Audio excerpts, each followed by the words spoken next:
Hi friends, Assalamu alaikum. Bismi കിച്ചണിലോട്ട് എല്ലാവർക്കും സ്വാഗതം. ഇന്ന് നമ്മൾ വളരെ ഈസി ആയിട്ട് ചെയ്തെടുക്കാവുന്ന കറികളൊന്നുമില്ലാതെ കഴിക്കാൻ പറ്റിയ നല്ല അടിപൊളി ബ്രേക്ക്ഫാസ്റ്റ് ആണ് തയ്യാറാക്കുന്നത്.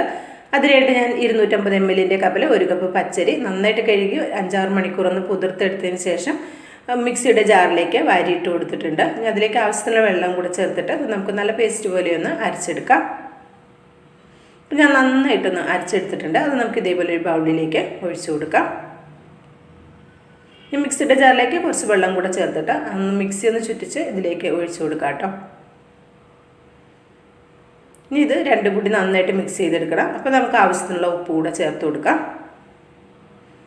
അപ്പോൾ നോക്കാം, ഈ ഒരു കൺസിസ്റ്റൻസിയിലാണ് ഞാൻ കലക്കി എടുത്തിട്ടുള്ളത്. നമുക്കിത് ഒരെണ്ണം ചുട്ട് നോക്കുമ്പോൾ മാത്രമേ നമുക്കിതിൻ്റെ ഒരു വെള്ളം വേണോ എന്നറിയുള്ളൂ. അപ്പോൾ നമുക്ക് വേണമെന്നുണ്ടെങ്കിൽ കുറച്ച് വെള്ളം കൂടി ചേർത്ത് കൊടുക്കാം. ഇപ്പം ഞാനൊരു 1/2 കപ്പ് തേങ്ങ എടുത്തിട്ടുണ്ട്. ഫ്രഷായിട്ട് ചിരകിയ തേങ്ങയാണ്. ഒരു 15ഓളം വരുന്ന ചെറിയ ഉള്ളി ഒന്ന് കട്ട് ചെയ്തെടുത്തിട്ടുണ്ട്. അതുകൂടെ നമുക്ക് ഈ തേങ്ങയുടെ മുകളിലേക്ക് ചേർത്ത് കൊടുക്കാം.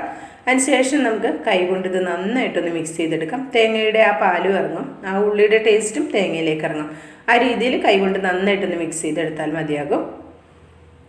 അപ്പം നമുക്കൊരു 3 ദിവസം വീഡിയോ ഉണ്ടായിരുന്നില്ല കേട്ടോ. അപ്പം എനിക്ക് എൻ്റെ ഉമ്മയ്ക്ക് സുഖമില്ലാതായിരുന്നു. അപ്പം ഞാൻ ആലപ്പുഴയ്ക്ക് എൻ്റെ നാട്ടിലേക്ക് പോയിട്ടുണ്ടായിരുന്നു. അപ്പോൾ അതുകൊണ്ടാണ് കേട്ടോ വീഡിയോ ഉണ്ടാകാതിരുന്നത്.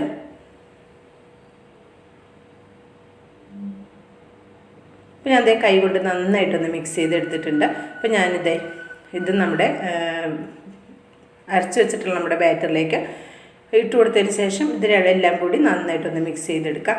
ഈ സമയത്ത് ഉപ്പിൻ്റെ ടേസ്റ്റ് നോക്കുക. ഉപ്പിൻ്റെ ടേസ്റ്റ് നമ്മുടെ ഇഷ്ടത്തിനനുസരിച്ച് കുറച്ചുകൂടി വേണമെന്നുണ്ടെങ്കിൽ ചേർത്ത് കൊടുക്കാം. അപ്പോൾ ഞാൻ നന്നായിട്ടൊന്ന് മിക്സ് ചെയ്തെടുത്തിട്ടുണ്ട്. ഇനി നമ്മളിതിലേക്ക് ഞാൻ ചേർത്ത് കൊടുക്കുന്നത് നല്ലെണ്ണയാണ് കേട്ടോ. നല്ലെണ്ണ 1 ടേബിൾ സ്പൂണോളം വരുന്ന നല്ലെണ്ണ നമുക്ക് ഈ ബാറ്ററിലേക്ക് ഒഴിച്ചു കൊടുക്കാം. അപ്പോൾ ഇങ്ങനെ ഞാൻ അപ്പമൊക്കെ ഉണ്ടാക്കുന്ന സമയത്ത് നല്ലെണ്ണ കൂടെ ചേർത്ത് കൊടുക്കും. അപ്പോൾ ഒരു പ്രത്യേക ടേസ്റ്റാണ്. നമുക്ക് ചട്ടിയിൽ നിന്ന് പെട്ടെന്ന് കിട്ടുകയും ചെയ്യും. അതുപോലെ തന്നെ ഒരു പ്രത്യേക ടേസ്റ്റുമാണ്. ഈ ബാറ്ററിലേക്ക് 1 ടേബിൾ സ്പൂണോളം വരുന്ന നല്ലെണ്ണ ചേർത്ത് കൊടുത്തിട്ടുണ്ടെങ്കിൽ, നല്ലെണ്ണ ഉണ്ടെങ്കിൽ ചേർത്ത് കൊടുക്കുക. ഓയിലൊന്നും അങ്ങനെ ചേർക്കേണ്ട ആവശ്യമില്ല. നല്ലെണ്ണയാണെങ്കിൽ ടേസ്റ്റ് കൂടും. പിന്നെ ഞാൻ ഇതേപോലെ ഒരു ഇരുമ്പിൻ്റെ ചട്ടിയിലാണ് അത് നമ്മൾ ചുട്ടെടുക്കുന്നത്. അപ്പോൾ ചട്ടി അടുപ്പത്ത് വെച്ച് ഹൈ ഫ്ലെയിമിൽ വെച്ച് നന്നായി ചൂടായതിന് ശേഷം കുറച്ച് നല്ലെണ്ണയൊന്ന് ബ്രഷ് ചെയ്ത് കൊടുത്തതിന് ശേഷം നമുക്ക് ഇതേപോലെ ബാറ്റർ ഒഴിച്ചിട്ട് ഇത് ചുട്ടെടുക്കാം. അപ്പം നമുക്ക് ഒരെണ്ണം ചുട്ട് നോക്കുമ്പോൾ ഇതിൻ്റെ ഒരു കൺസിസ്റ്റൻസി അറിയും. അപ്പോൾ നമുക്ക് കുറച്ചുകൂടി വെള്ളം വേണമെന്നുണ്ടെങ്കിൽ ചേർത്ത് കൊടുക്കാം. ഇപ്പോൾ ഈ ഒരു അപ്പം ഞാൻ മറിച്ചിടാതെയാണ് തയ്യാറാക്കി എടുക്കുന്നത്. നമുക്കിത് മറിച്ചിട്ട് വേണമെങ്കിലും അങ്ങനെയും നന്നായിട്ട് മുരിച്ചിട്ടും ഇത് കഴിക്കാവുന്നതാണ്. ഇപ്പോൾ ഒരെണ്ണം റെഡിയായി വന്നിട്ടുണ്ട്. അപ്പോൾ അടുത്തത് നമുക്ക് ഇതേപോലെ ബാക്കിയുള്ളതൊക്കെ റെഡിയാക്കി എടുക്കാം.